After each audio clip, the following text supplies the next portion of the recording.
विष्णुं शशिवर्णं चतुर्भुजं प्रसन्नवदनं ध्यायेत् सर्वविघ्नोपशान्तये सरस्वति नमस्तुभ्यं वरदे कामरूपिणि विद्यारम्भं करिष्यामि सिद्धिर्भवतु मे सदा गुरुर्ब्रह्मा गुरुर्विष्णु गुरुर्देवो महेश्वरः गुरुः साक्षात् परब्रह्म तस्मै श्रीगुरवे नमः. Okay. So the topic for today is we are looking at the history or the significance of the 12 Adityas. And the next topic I told you about the 18 Purana. So let's see, depending on time. So let's start with the first topic, the ancient history of 12 Adityas. Now, Aditya, this word is commonly associated, or whenever we listen to this word Aditya, the sun comes to our mind, sun god. Most popular is maybe the 12 namaskaras, Surya namaskaras that we do, Mitra and Maharave and Maha, Surya and Maha, and so on. So 12, this number is associated with Lord Surya. Another significance of the 12 Adityas is, as Krishna highlights in chapter 10 of the Gita, Aditya Namaham Vishnu, and so on. Right? So there is a concept of Adityas. But what exactly are these Adityas? Are they just something associated with the sun? And what major role it has got? That's what we'll see in this session today. Okay. Now here we just start with this.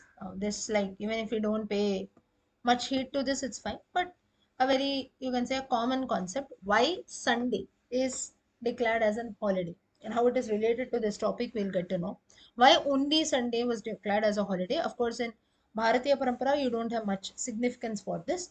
But basically, the fourth point that can be highlighted. Now, all this is, you can say, as per this Judaism, this, that colonization. After that, you have all this Sunday as a holiday that we declare. But why so? For this, mainly the fourth point is, one day it was decided to dedicate a lot of our time to maybe chant the names of the Lord and for good activities, especially spiritual activities.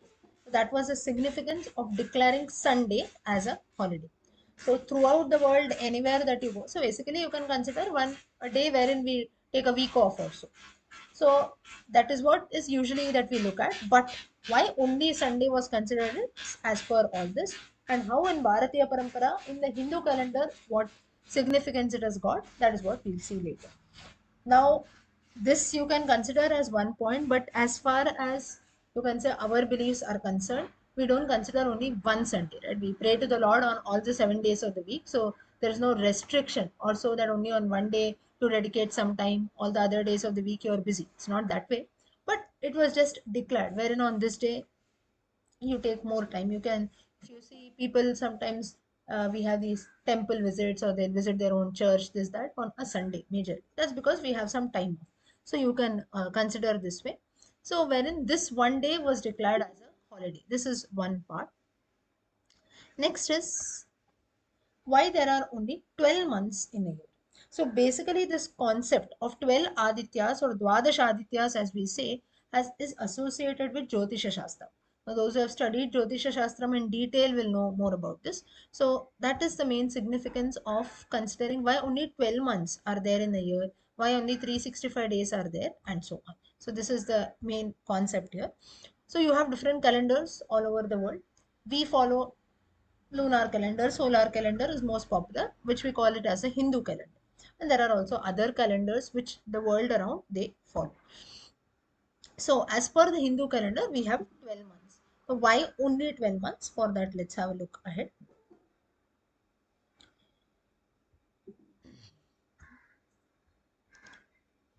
Yeah. Now, Jyotisha Shastra. If you take the Jyotisha Shastram, you have a clock here. Now, why this clock is shown here, I'll tell you.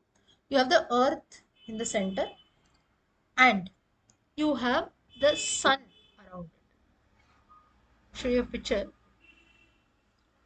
If you see this, the clock that you can see and the picture on the left side having the sun, moon, earth somewhat represents the clock. So that's the reason we have 12 months. How, I'll tell you. Earth is at the center. Some distance away, you have the sun. If you see that the round color, what is light brownish orange color, the circle that you see and the different signs, they are nothing but the 12 nakshatras that we call. In geography, we study them as constellations, right? Or the 12 zodiac signs that we have. There is nothing but the 12 nakshatras, which are popularly the 12 Adityas. Now, these 12 nakshatras or stars, they are there in a circuit around the earth. The sun is nearer to the earth than these 12 nakshatras. So those 12 nakshatras that are there, they are actually dependent on the sun's movement. How, we'll see that in detail. Now, few of us, what we do is, not few of us, most of us, we follow the way of the sun. That's why we have every month, if you see the Hindu calendar, it starts from, roughly you can consider few places from the Prathama Tithi it starts. Usually for few of us, it starts in the middle of the month, right? That is 14th or 15th. The Sankramana, Makara Sankranti we have on January 14th. Actually, Sankranti falls every month, wherein we have the new month that starts in. That's the reason most men, those who do your regularly Sandhya Vandana Adi Karmas, you do the Tarpana on every month that comes in also. Why that has to be done is as an homage to our ancestors. A new Sankranti has started, a new month has started. So this is related with the different movements of the sun. Why we celebrate only Makara Sankranti on a larger scale is that is a point when the sun is nearest to the earth surface. Winter has ended and you have the summer season, or you can say spring season, which has started. So slowly, that is these months that are there starting from Jan till about June or so, you have the uh,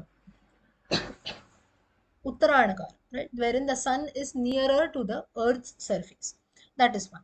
Then you have the moon. So when the sun is nearer in March, now you will have, I think, March 21st, or you have the equinox, right? Equal days and equal, not, is it the equinox or summer solstice? What is that? You have the longest day. I think summer solstice, right? What's on March 21st? Anyone knows? March 21st, 22nd. June 21st, but in March also something comes, right? March nothing comes. That is there. June and December is there, but I think in March you have these some equinox or something which comes in. One second. That is just same, right? So that's what an equinox. So March 21st and I think September, correct? So that is when you have, why this, it's an equinox. Equinox is equal days and equal nights. From that day onwards, from that is a period of March also, you have number of days that start increasing, and slowly from till June it is there. So days are more. Summers you see, even now also you see sunrise, sunset takes place quite late, right? So this is the main reason. And then in the Dakshinayana Kala, the remaining 6 months of the year, you have moon that gets closer to the earth's surface. That's the reason why you have some people following the lunar calendar, some of us follow the solar calendar. Then, so moon, if you see it, sun and moon, there it takes roughly about 360 days. That's what has been mentioned in our Shastras. To some extent, today we consider 365, 366 days. This year it is 366 being a leap year. So roughly around that time is when you have when the sun passes through all the 12 nakshatras. That's how 1 year gets completed. So time, as per Jyotisha Shastram, Bharatiya Jyotisha Shastram, you have, why I'm using the word Bharatiya is, some people feel Jyotisha Shastram is mere astrology. Astrology is somewhat related to the movement of the planets, nakshatras, sun and moon. So when we say that certain positions, or Rahu is doing this, Ketu is doing that, so your life year is being affected, you cannot sit blindly and believe, and then an argument comes, what will Rahu sitting in the sky, how can he affect your life? For that, a very simple reason is, just as we have different things, just as if the sun is too hot, right, in summer season sun is far away but still it affects our lives, right? We feel very hot. Winter time, you see, sun is not there much in the sky, or even if it is there, we feel cold, right? Or in certain places of the world you go, you cannot see the sun at all. That doesn't mean it is not there. It is miles away, but still it has an effect on your lives. So somewhat Jyotisha Shastram tries to study the place of nakshatras, planets, and so on, and how it has an impact on our life. So we cannot totally deny the fact that, okay, some heavenly bodies, they cannot affect us and so on. At the same time, like fools, we cannot sit and believe, okay, Rahu in the sky is doing this to me, Ketu in the sky is doing this to me, I'll do this pariharam, I'll do this prayashchitam. We cannot just sit doing about that also. But at the same time, we should know that there are certain aspects which we must believe, that heavenly bodies and these nakshatras have an impact on us. Now the left side, so this is with regards to the sun and moon, which is quite popular. we follow this, that is the solar calendar, lunar calendar. Now, in the month of April, usually if you see, it is this March and April, most of us around Bharatadesha, we have a new year, right, that comes up. So that is because you have the harvest season, which is in plenty. Summer season has started. Sun is closest to the earth, so it will boost agriculture. That's the reason even on Makar Sankranti day, January 14, when sun has slowly entered the northern hemisphere, Uttarayana Kala has started, agriculture blooms about. So basically, it is a harvest season. Sun is closest to the earth, automatically plants and crops will grow, right? So lot of significance how people in ancient times used to decide their way of life with the movements of the sun and moon. This is what is seen.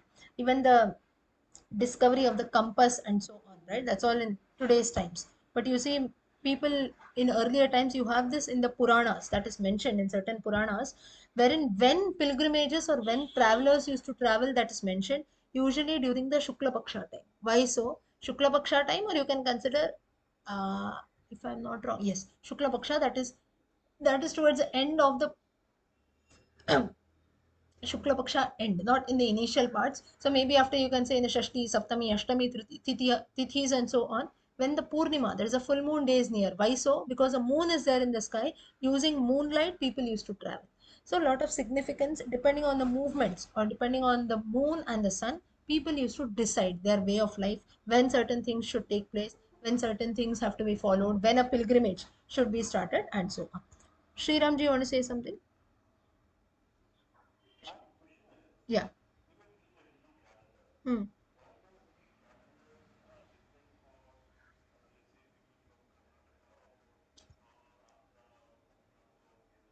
Correct. Correct. Hmm. Correct. So basically, if you see, Dakshina Bharata will not, usually they have a parampara, like, if you see, they don't start their dates from the Prathama Tithi.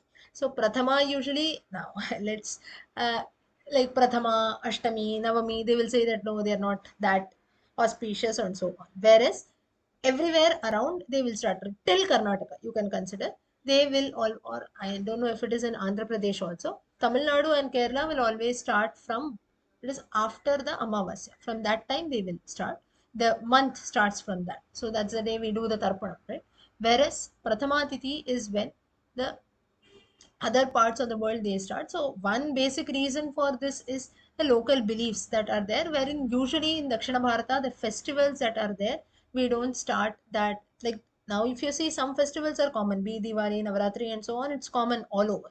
But certain festivals in, like you can say Dakshina Bharata, like the Varalakshmi Vrata that we celebrate, or maybe something like Pongal and so on. If you see, such festivals will be based. So those festivals which are, you can say, only limited to Dakshina Bharata alone, that too especially in Tamil Nadu, Kerala and so on, they will only follow this calendar that we have, because usually from the Prathama Tithi and so on, we don't believe much in that. Prathama is usually considered as inauspicious or whatever people follow. But that is all basically you can consider as just traditionally it is being followed. Now my grandmother said you should not do this. Ashtami Navami, you should not go out. Such things like that. Krishna was born on Ashtami, Rama was born on a Navami, right? So that is just, you can say, like, because of local beliefs, it has changed, and those festivals which are based on the Dakshina Bharata philosophy, only they follow that calendar. Otherwise, rest all festivals are common. So that's why we have those 15 days gap that comes in. As far as I know, this is, but there can be some other reason also. But usually, this is what is said. So from the Prathama Tithi, we don't consider the start, which usually all others they do. They start their calendar from the Prathama Tithi. Yeah. Okay. Yes. Yes. Yes.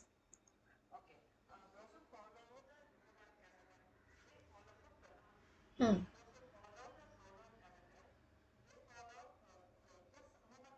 Moment. Correct. Hmm. Hmm. So that's why it starts. Correct. Hmm. Correct. Hmm.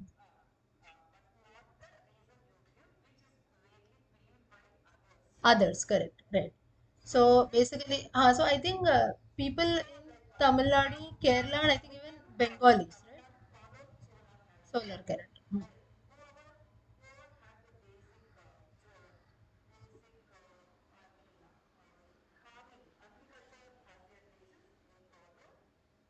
Solar card. I think even Bengalis they also do this, right? If I'm not wrong. Yeah. Yeah. So I think, yeah. So that is, I think she gave the right answer. More apt, you can say more apt, wherein we follow the solar calendar, only the mm, path of the moon, that path of the sun that is there, and I think lunar calendar they start from the Prathama Tithi. Okay. So this are certain aspects why we have, but the main point is like as Hindus also, or as all people together, certain festivals they do make a difference wherein we follow the lunar and the solar calendars. So depending on this, the different time periods differ. And now on the left side, if you see, you have the planet Jupiter.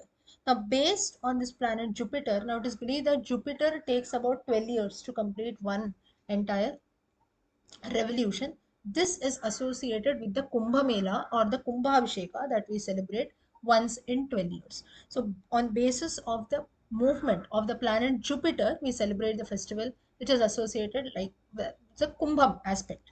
So, I'm not very much sure, but in our the horoscopes also you have something called Kumbham, right? Has anyone seen that Kumbha? You have the mention of Kumbha.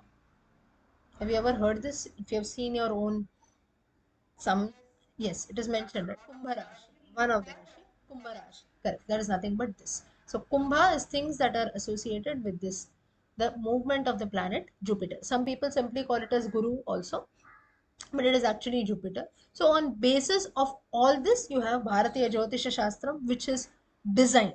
So based on the movement of the planet Jupiter, you have things like Kumbh Mela, Kumbha Visheka, and so on, which is done once in 12 years. Depending on the movement of the moon, movement of the sun, you have every Sankranti that we celebrate midst of every month. So 14th or 15th, we have the new month that starts in for people who follow the solar calendar. Lunar calendar starts from the Prathama Tithi till the, it can be the Shukla Paksha, Krishna Paksha, whatever it is. So like this, there are different beliefs which people all around they do follow. So till here we saw that basis on the movements of the sun, moon, and planets, we have time system that has been recorded. In fact, you have all this the basis of Bharatiya Ganitam also, which can be geometry or you call these uh, advanced mathematics like calculus and so on. Like or in maths also we have certain topics, right? You have to calculate the distance or the position of this to this. We have certain, what do you call that? I think distance, time, speed. We have those formulas, right? All these formulas were originally given by Bharatiyas only. How did they do that? Basis on the basis of this. Even you have this Surya Siddhantam, which is a text on astronomy. In few sessions, I had given you this reference, if you remember, wherein rain harvesting methods or so, or where to find groundwater, where is water available. So they used to look at all these natural elements that are there, the position of the sun, the position of a particular tree, position of the moon, and so on. So on basis of all this, some conclusions used to come. So this shows that even the things that we see around have an impact. It can be even heavenly bodies, but they do have an impact on our everyday lives. Okay, next let us look at the 12 nakshatras. Now these 12 nakshatras are given just as we know the names of our 12 zodiac signs. Or similarly, here you have this concept of Dwadasha Adityas. So Dwadasha Adityas is nothing but every month the sun goes into a new nakshatram, a new constellation as we call it. And what is the name of that Aditya? That is what has been mentioned. So let's have a look at that.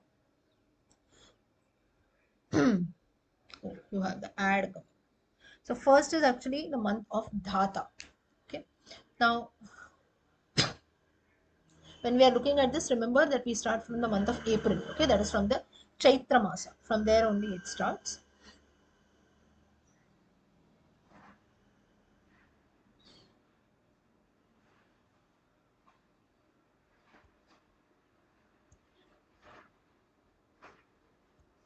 First is you have Dhata.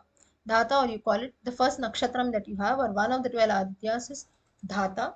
This is roughly the month of March to April. So when I say March to April, it's not now. It's actually March 15th onwards, or 14, 15. 14 wherein we celebrate the Nomba in few parts of the world and few parts of Bharata. And therein you have the sign of Aries that we call. So most of us, we do know our signs, right? So and then every day in the newspaper some people have this habit of looking at their own what to say, the astrology that is mentioned today, what will happen to me, what is good, what is bad, and they'll also tell you to wear a particular color shirt or something like that, right? So that's associated with our zodiac sign. So if you know your zodiac sign, you should always know the aditya of your month also. So all of you can see for yourself which is aditya for your month, assuming that you know your zodiac sign. Dhata is the first one, which comes in the month of March and April. So these are all forms of Adityas. These are all Adityas, which are all forms of the sun god. Next is you have Aryama, Taurus, April to May.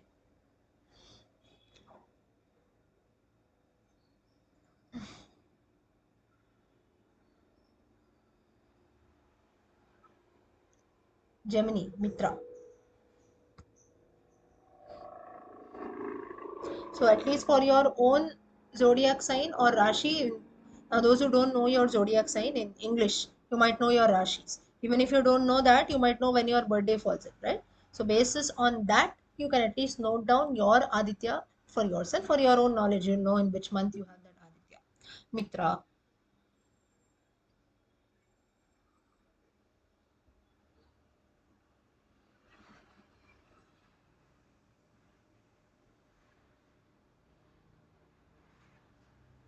you have Cancer.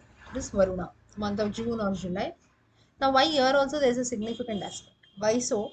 Now, Varuna here is as such, it's not actually with water, but you have the rainy months that starts in here. So that's also the significance of Varuna being one of the 12 Adityas. So of course it can be even as a coincidence you can consider, but it fits in those months. So that's why it is mentioned as Varuna. In the months of June and July, the rainy months starts. Slowly now the sun's impact reduces because the summer season has ended. Then you have Indra towards the peak. July, August, the peak of rainy season, Leo.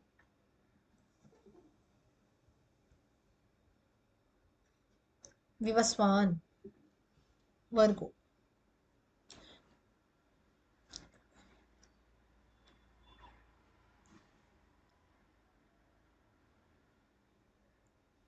Libra, Twashta.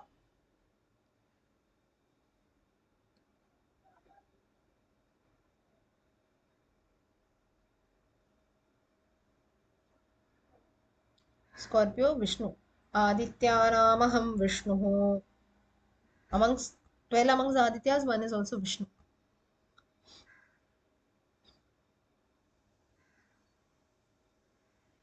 Amshuman, Sagittarius.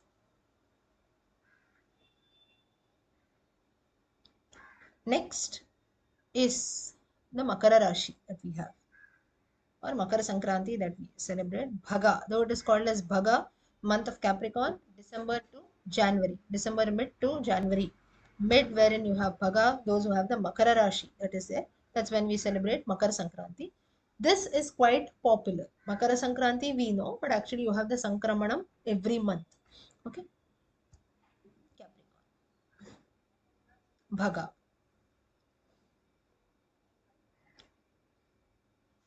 From here is when actually the sun's movement or Uttarayana Kala begins.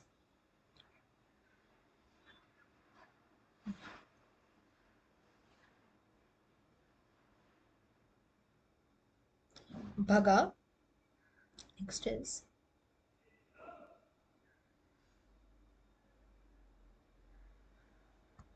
Pusha.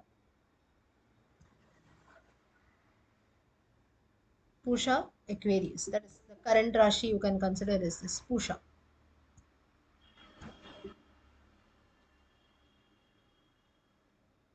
Last is Parjanya or Pisces. That is the next which starts. Sorry, the current one will be Parjanya, right? Feb to March, correct. Current one will be Parjanya. Pisces. So these are the 12 nakshatras that are there, 12 Adityas which are associated with the 12 nakshatras and the 12 zodiac signs that we know. It is nothing but the movement of the sun in every month is associated with the name of a nakshatra. This is the significance of 12 Adityas. Now this concept is very much revered in most of our texts. So it is just a worship that we do to the sun god through these 12 Adityas. That's why I told you that men, they do the Tarpana at the beginning of the every month. Sandhya Vandanam, that men perform today, it is actually meant not only for men alone, men, women, and people all around. Everyone should do the Sandhya Vandanam. Of course, the way of doing differs. So Sandhya Vandanam doesn't always mean that as men with the Yajnopavitam do, the Trikala Sandhya Vandanam, everyone has to do that. Women have their own style. That's why we do the Surya Namaskara, right? So Surya Namaskara, some people do it in the yogic postures form. That is one way of doing it. Some of us women, if you see, they will chant the 12 Surya Namaskaras. Mitra, Ravi, Surya, Bhanu, Khaga, Pusha, Hiranyagarbha, Marichi, Aditya, Savitra, Arka, Bhaskara. Chanting these names, you have to do the normal Namaskara. Women do the yogic posture of Namaskara also. But usually, if you see, women should not do the Sashtanga Namaskara at any point. The front posture of our body, the chest part, should never touch the floor. That's the reason why women never do this, should rather never do the Sashtanga Namaskara, because yoga has got certain exceptions, but as far as possible, we should never do that. The chest part of the body should never touch the ground. That is something which is considered to be a form of goddess Mahalakshmi herself. So the chest part is a very, very important part of every woman's body, whereas a man's chest should always touch the floor. Man's chest, if you see for this also there is a lot of meaning to this. Man's chest, if you see, if men, maybe you can relate it more, but when you go to the gym also, you have those muscle. Why do they build up that chest? You see, it is a part of a man's body which is very, very hard. Men's chest, if you see, it will be very hard, right? So that should always touch the ground, as if we are bowing down to the ground. It's a, you can say, a homage that we pay to Bhuma Devi. Whereas in the case of woman, if you see, the chest part is not hard. It's quite, you can say, it's not say soft also, but you cannot feel the bones there, right? And it has got its own purpose. It's associated with motherhood and so on. So therefore, it should never touch the floor that is there. And that's the reason why women do not do the Sashtanga Namaskara. It should not touch the part of the ground. So that's why whenever we do the Surya Namaskara also, there are different methods that are told. You chant the 12 names of these 12 Adityas, 12 names of Surya, then you do the normal Namaskara. Of course, as a part of yoga, there are people who do Surya Namaskara also, as we are taught. So that is different. Men, they with the Yajnopavitam, they do the Sandhya Vandanam, Trikala Sandhya Vandanam, that is an homage to the sun god. So these are different ways in which these 12 Adityas are worshipped. You also have certain mantras as per the Vedas also. So द्वादश प्रदेशचक्रमेकं त्रिणिनभ्यानि कौतच्चिकेत् तस्मिन् साकं त्रिशतान शङ्खवोर्पिता षष्टिर्न चलाचला सः. The Devanagari is not correct here. So here also you have the mention of 12 Adityas. 12 are the points. They are nothing but the 12 Adityas that we saw now, 12 nakshatras. And here together, when you see every month you have 12, right? 30 to 31 are the different spokes in every month. Together, if you multiply that, you will get it together roughly around 360 also. Now this is a very deeper concept. If you delve into deep into it, you do the calculation and everything, you will get this answer. So basically the point is, roughly, if you consider 12 months in a year with around 30 days, if you multiply, you get the answer as 360. So it's a rough amount. Some months it is more, some months it is less. So with that, roughly we have 360, 365 days that we get. So this is how you have time period, or how we have 360 days. Though today we proudly say that we follow the Gregorian calendar and so on, actually we follow, our Hindu calendar also talks about the same thing, which has been mentioned right from the Rigvedic times. You have the reference also, 1.164.48. The first mandala itself, you have this reference. 12 are the points, and there is only one single wheel, that is nothing but the earth which moves around. Like this, you have this reference in other texts also. Like in the Yajurvedam, you have the names of different Adityas, Tatsana, Savita, Bhago, Varuno, Mitro, Aryama, and so on. The mantra goes in, wherein the Adityas like Savita, Bhaga, Varuna, Mitra, Aryama, may they all bless us. Please note here, Savita. Though we think that this word is Trilingam, we name females after Savita. Please note, Savitr is the original word, which is another name for the sun god. Savitre Namaha. Savitru is a Rikaranta Shabdam as per Sanskrit. So it is our Ajnanam, we don't know, we feel Savita ends in A. So it will be a name for a female, but actually Savita is Savitru. It's another name for the sun god. Next, a very popular shlokam from the Ramayana. Ramayana. आदित्यः सविता सूर्यः खगपूषा गवस्तिमान् सुवर्णसदृशोभानुर्हिरण्यरेता दिवाकरः आदित्यहृदय हरितश्वसहस्रार्चिः सप्त सप्तर्मरीचिमान् तिमिरोन्मतनः शम्भुस्त्वष्टा मार्ताण्ड अंशुमान् हिरण्यगर्भः शिशिरस्तपनो भास्करो रविः अग्निगर्भोदिते पुत्रः शङ्खः शिशिरनाशनः Aditya Hridaya Stotram is a part of Ramayana. So here also you have the mention of 12 Adityas. Why these references are being told is to know that the concept of 12 Adityas, it's not just that okay, there are 12 nakshatras, 12 zodiac signs, so we'll just put one name there. It's not like that. Mention of these 12 Adityas has started already from the Vedic times in the Rig Vedas, also in our Itihasas like the Ramayana. And then you also have it in the Surya Siddhantam, like I told you. Yurashinatha Ritavastatopi Shishiradayah Meshadayo Dvadashaite Masas Taireva Vatsaraha. The sun remains in each nakshatra for a month. 12 such months together, they make a year. So we saw the different nakshatras. This is how it has been mentioned here. It's the script wherein this mention of Surya Siddhantam has been made. Now, is there any place wherein all these Dwadasha Adityas are worshipped? Yes, they are worshipped in today's Kashi, Varanasi. Of course, now I have not visited Varanasi, but it is told that many people are not aware that such a concept even exists. So it becomes very difficult to find out these temples.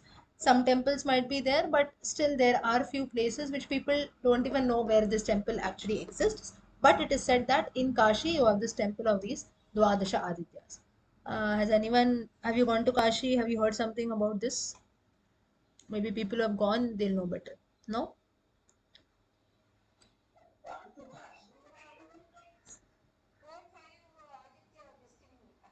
You have seen, right? Okay.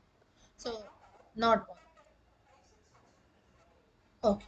So that means some temples are known, some are still not discovered. But that discovered in the sense it is there, but maybe people are not aware. So okay, as someone has visited, so at least 5, 6 Aditya temples are there, so it is true. So Dwadash Adityas in and around Varanasi or Kashi, they are there.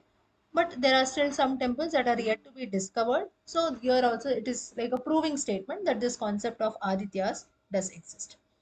Next, as I told you, how do we worship these Adityas is through the Surya Namaskara Paddhati. Surya Namaskara, which most of us we do as a part of our everyday yoga or exercise. Then you have the Sandhya Vandanam that is done by men and all the other people of the society. The ways of doing is different, but Sandhya Vandanam is an important concept that we do then. So basically, this concept of Dwadashadityas, in gist, if you see, it has got the mention in the Vedic scriptures. We saw examples from the Rig Vedam. Astronomically, the positions of the sun, moon, planets. You have temples like in Kashi. Then in yoga, you have the Surya Namaskara that is done. And then you also have Adityas that are worshipped, where chanting just the names of the Adityas and so on. So, why all this is shown is this concept of Adityas is very much existing till date and people do believe it. Like this is just one topic of 12 Adityas. Even the Rudras that are there or the 49 Maruts that are there. Some people don't even know that such things exist. So that's the reason this shows that these things do exist. It's not that just one random person made a statement about this and went away. It has got mentioned right from our Vedic scriptures in astronomy, temples. We do follow it as a part of our everyday lives also. Now, from where did this word Aditya come? Son of Aditi Kashyapa, Aditya, which is another name for Lord Surya himself. So these 12 Adityas are nothing but forms of Surya. So let's not even say forms of Surya. When the sun enters a particular position every month, then in that position it is referred by this name. That's it. So just as for one Lord, say for example for Krishna, you have different names, right? Govinda, Mukunda, Murari, and so on. But depending on the different Leelas, Murari, the killer of the demon Mura, Govinda, Gopalaha, one who takes care of cows. Govardhan, the Giridhari, you have he lifted the Govardhana mountain, he gets that name. Keshavaha, Keshi, the Asura was killed. So like this, there are different names. Person is the same, depending upon the Leela, names differ. Similarly, here also, sun remains the same. Just when it enters different positions, at that time it is referred to by a particular name, and we refer and we worship the 12 Adityas in this way. Okay, that's it. So with this topic of 12 Adityas or Dwadash Adityas, let's not even call it as 12 Adityas, Dwadash Adityas comes to end. So this shows the significance of the worship of Surya and how time period was calculated, how every month, Sankramanam, when a new month starts, for us maybe it doesn't make much difference, right? But, apart from those who follow, so in today's times, we don't consider it's okay, March 14, April 14, May 14, 15, whatever it is, doesn't make much of a difference. But actually, during that time, the sun's position changes, and people do have maybe a new month starting in. You have some pujas that are done, and so on. So these are all different worships that are done to the sun god. Okay. Was this topic of Dwadash Adityas clear? Yes? Okay. Okay, let's continue.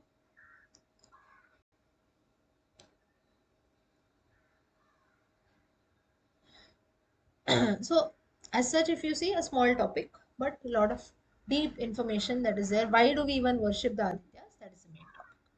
Okay, next we start with the history of Puranas. A few of us were already looking at the Puranas in detail, so you might feel that it's a repetition, but this is just to give a gist of the Puranas.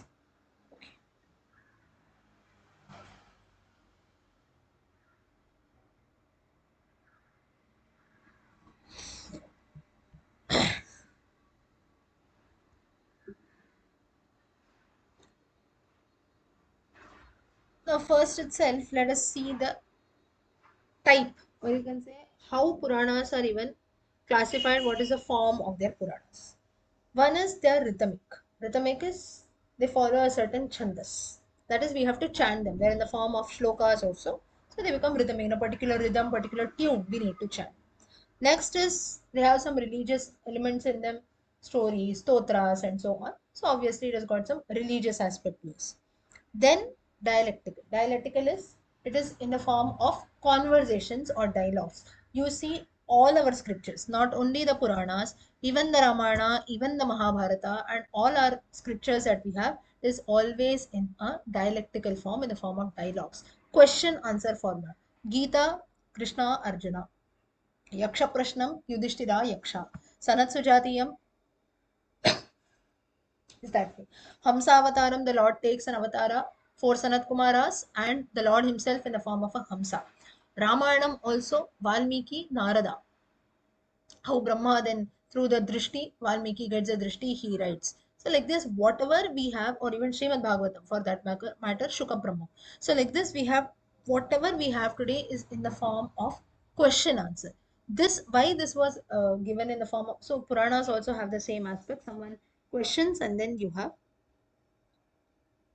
the answer which is told. Now here why this has been told is knowledge is something. This is limited to in Sanatana Dharma alone, that things are there in a question answer format. In all other, no, it's not just a comparison that we make. It's each communities or each, you can say, whatever you have your field belief, be it other religions or whatever, they have their, wherein you have something called commandments, right? We saw, or you have a religious book, whatever is mentioned in this, you have to follow. In Sanatana Dharma, it is that you have many books. And it is not that someone has told something, oh, this is what you have to do.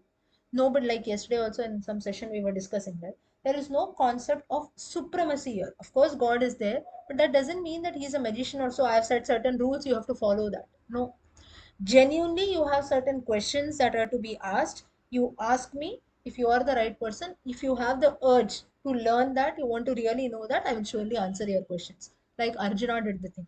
Arjuna was in a state of dilemma. He was sitting and complaining. Arjuna Vishada Yoga. Immediate 47 verses. First 47 verses, Arjuna is simply complaining. Krishna could have immediately gave him an answer. No, he waited patiently. Why? Because he wanted to see whether Arjuna actually wants to learn or he's just simply sitting and complaining. Finally, Arjuna surrenders. He comes to Lord Krishna and tells, now you tell me what to do. right? So this is the speciality of all other things also. Even with Yaksha Prashnam, if you see, Yaksha asks questions to Yudhishthira, and Yudhishthira is answering all of that. So here it is that, so Krishna also could have just simply told the Gita, right? Without Arjuna asking him anything, or without Arjuna complaining, he could have directly preached the 18 chapters. If he had done that, it would have been waste. Today we would not even know what is a Gita. Why so? Only if you are interested in something, and only now, say for example, now if I tell you now today I'm going to tell about the Puranas, those interested, you come in. I've just put in, right? You have some interest, so you come. Otherwise, you need not come, right? Anyways, I'm going to blabber about it.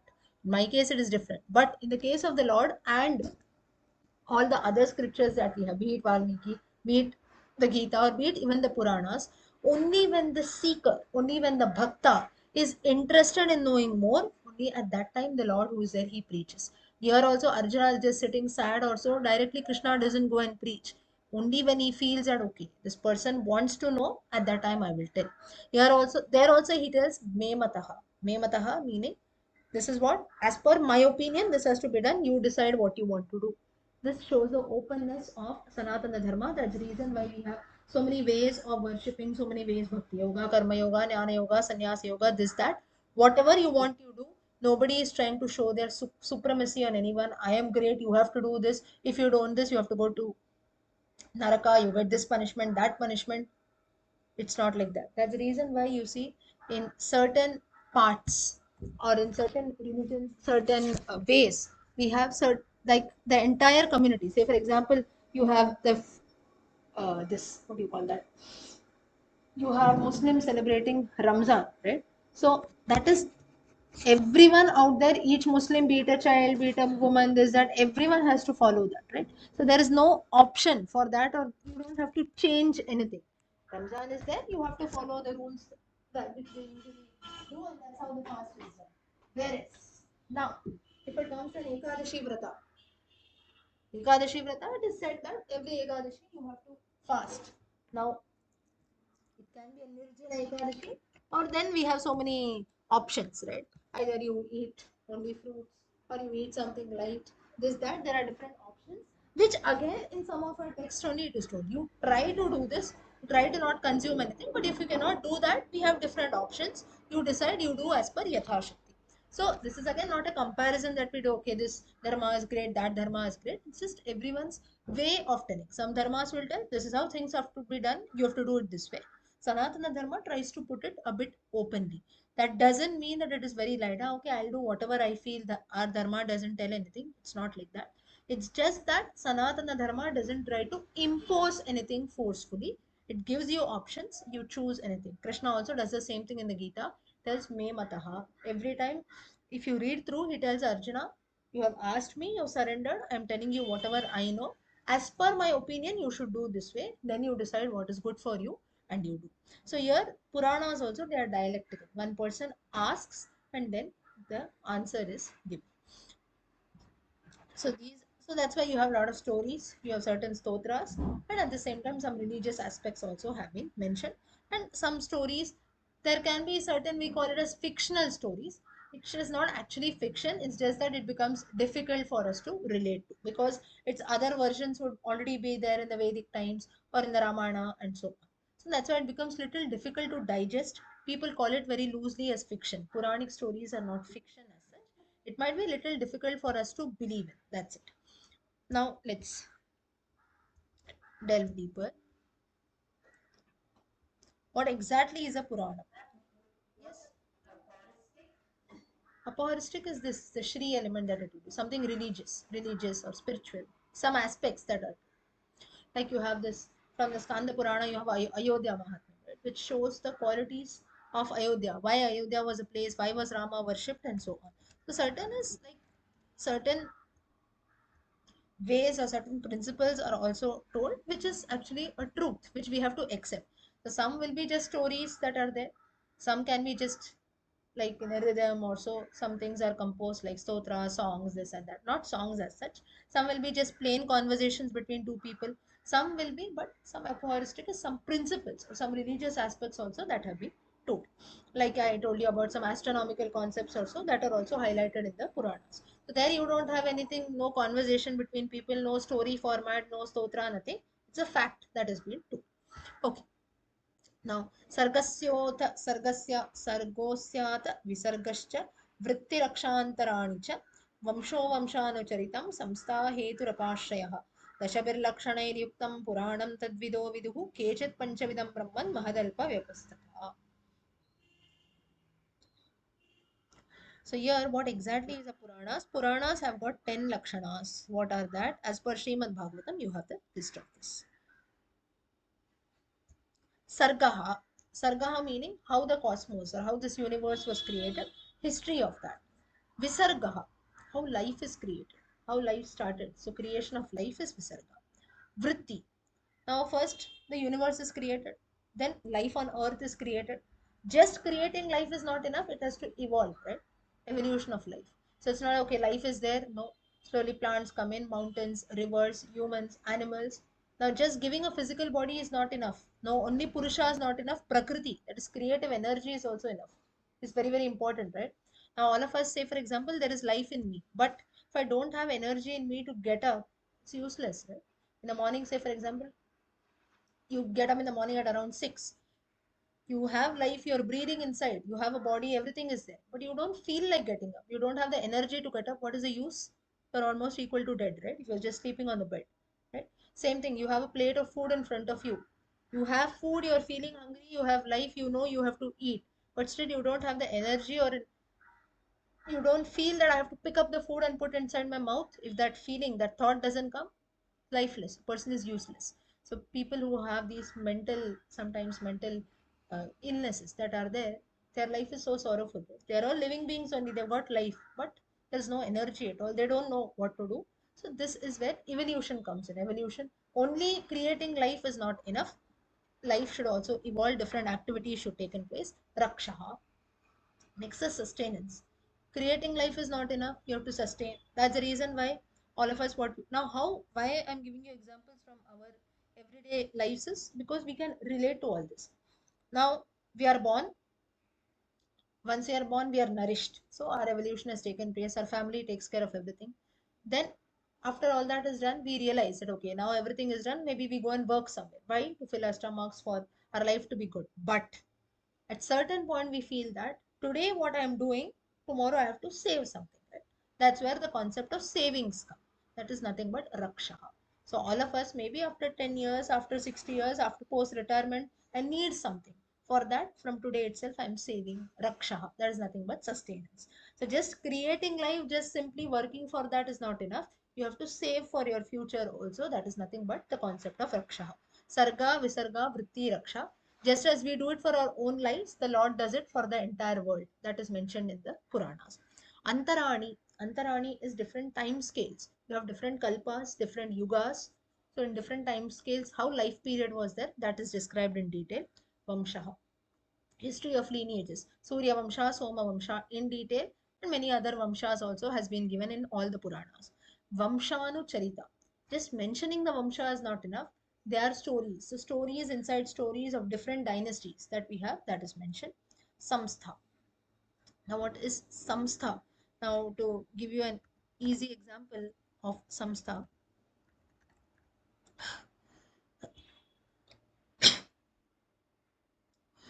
Now samstha you can consider to be different beliefs that were there. Like for example, the Bhavishyat Purana, it talks about the emergence of other religions that come in. Like you have some mention of Buddhism, some mention of Islam, some mention of Jainism in Bhavishyat Purana also, how they came and influenced life here.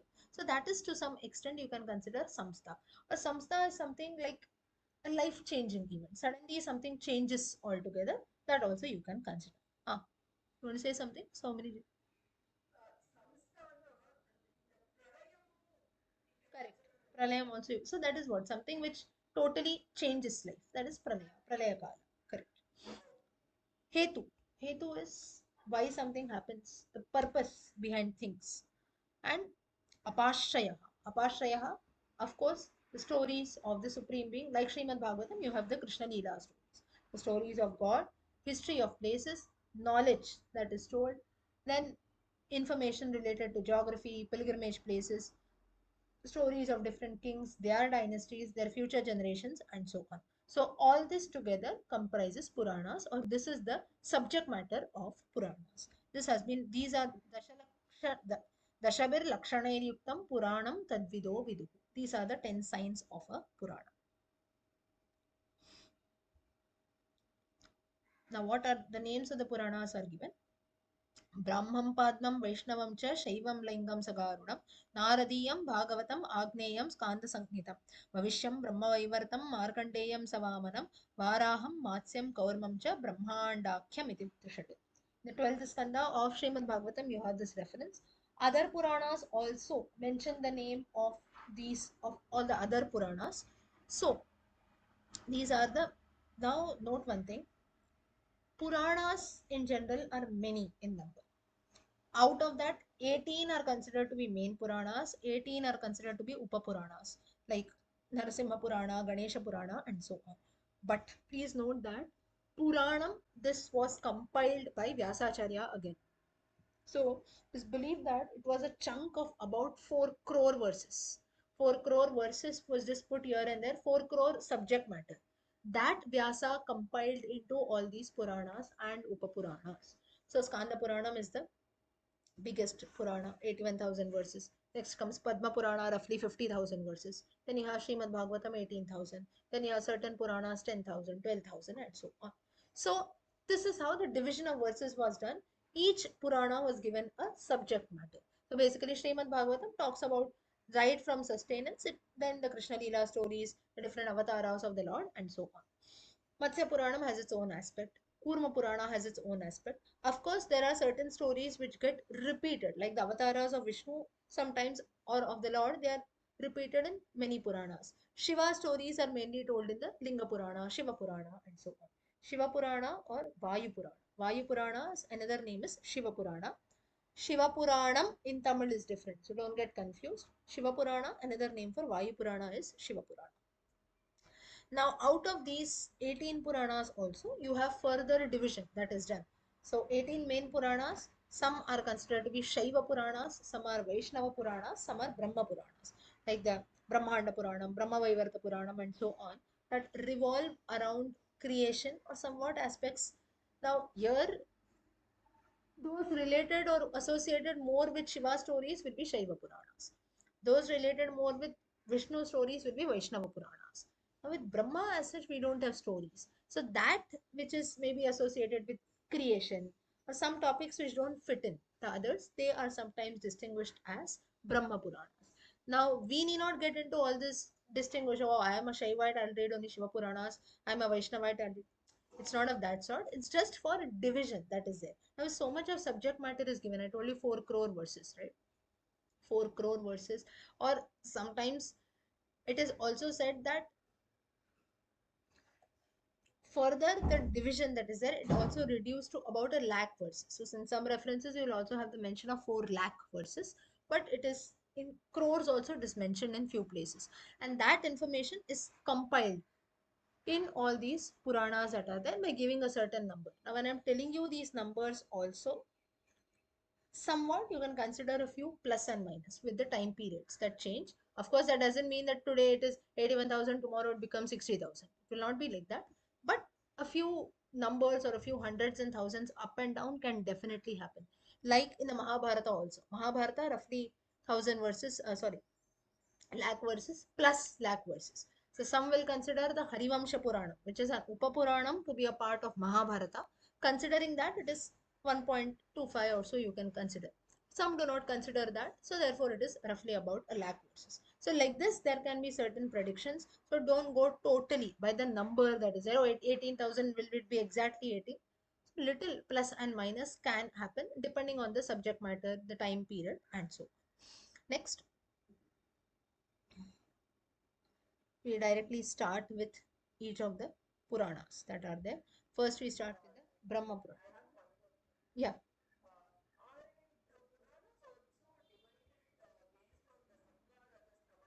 correct. That's what.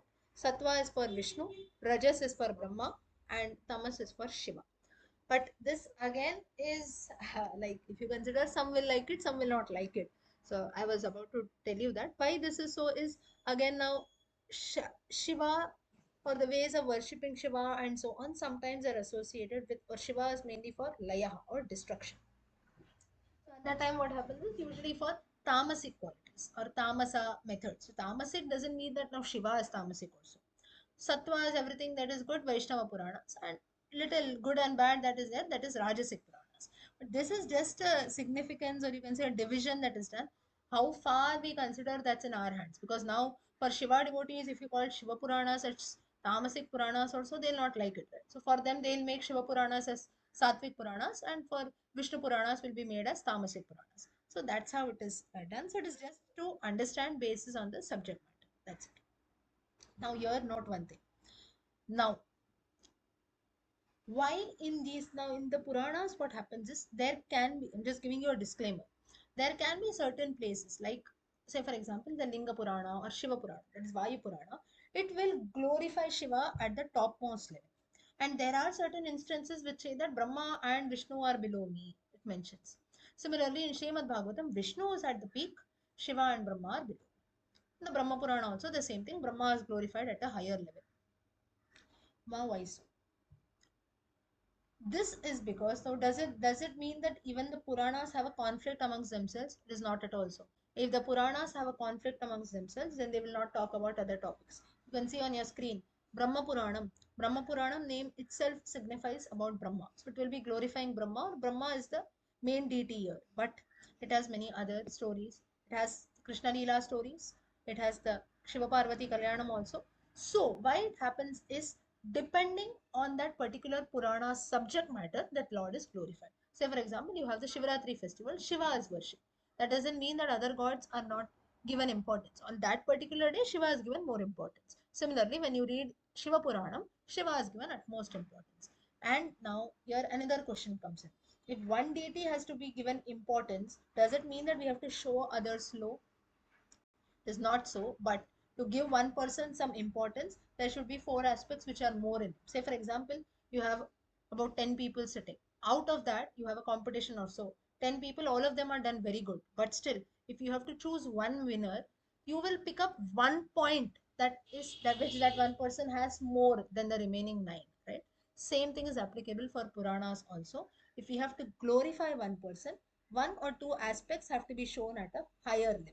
So we must always keep our minds very, very open, as sometimes reading of Puranas also, why it is mentioned. So Shiva is said to be the leader, Vishnu and Brahma are said to be low, or in Vishnu Puranas only Vishnu is glorified, Shiva and Brahma are low. Why is this comparison? All of them are at an equal stage, because that particular subject matter of that Purana glorifies a particular Lord. That Lord is shown at a higher stage. That's it. Okay, so with this, today we saw the topic of 12 Adityas and an introduction to the 18 Puranas. We continue with this topic of 18 Puranas next Sunday, 10:30. We continue with this same link. You can join. But today we'll stop here.